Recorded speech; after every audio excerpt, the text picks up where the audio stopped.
Holy crap, guys. Fallout 4 is less than 3 days away, and man am I excited to finally get my hands on this game, because we have been waiting for this game for years. The hype for this game has been unimaginable, and the fact that it's actually coming out next week, it just boggles my mind. But anyways, guys, what's up, everybody? Welcome back to another video with the Roshake Redemption, and today I've got the first of what is probably going to be many character builds on my channel for Fallout 4. Specifically, this build is going to be a build that is good for a first-time playthrough, and I want to emphasize the fact that it's going to be good for a first-time playthrough, because I do not consider this to be the best Fallout 4 build in general, and what I mean by that is I'm sure there are many builds out there that are more overpowered or will allow you to go through the game easier, but this build specifically gives you a ton of options and different avenues to explore, and for that reason, it's very good, at least in my opinion, for a first-time playthrough of this game. More specifically, it really allows you to explore the weapons crafting and settlement building systems to the fullest extent, and this is good because those will undoubtedly be huge parts of Fallout 4. So with that in mind, let's go ahead and get into the build here, guys. For starters,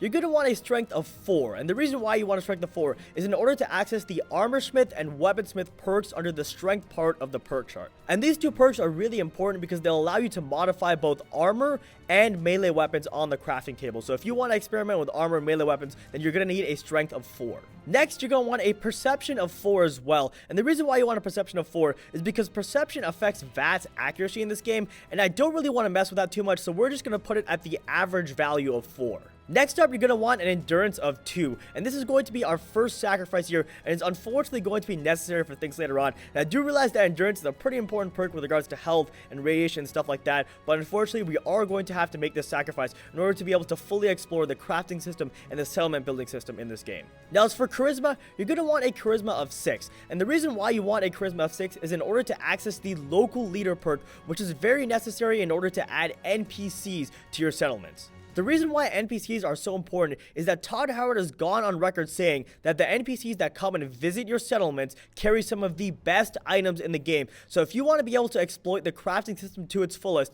and make the best weapons in the game, you are definitely going to need this perk. Alright, and as for intelligence, you're going to want an intelligence of 6, and this might be the most important of the special attributes on this list, and the reason why it's the most important is that if you have an intelligence of 6, then it gives you access to the perks Gun Nut and Science, which will allow you to modify guns and energy weapons on the crafting table, which is of course going to be extremely important, but it also gives you Hacker, which will allow you to craft terminals, hack terminals, and also create terminals for your settlement for use with various electronics and stuff of that nature. Next up is Agility, and you're going to want an Agility of 2 or 3, which is the second sacrifice that we have to make here. And I realize that agility does affect action points, and it does affect important stuff such as sneak, but unfortunately we do need to make some sacrifices in order to be able to explore all the avenues of the game, so agility is the second sacrifice we're making here. And finally, you're going to want a luck of either 3 or 4 depending on what you chose for agility, and I personally recommend 2 agility and 4 luck, just because luck is always important with regards to criticals in Fallout games, and criticals have always been important in Fallout games, so I personally do not like messing with luck, so I would put it at 4 and keep agility at 2, but ultimately if you want to go 3 and 3 with that, then it's totally up to you.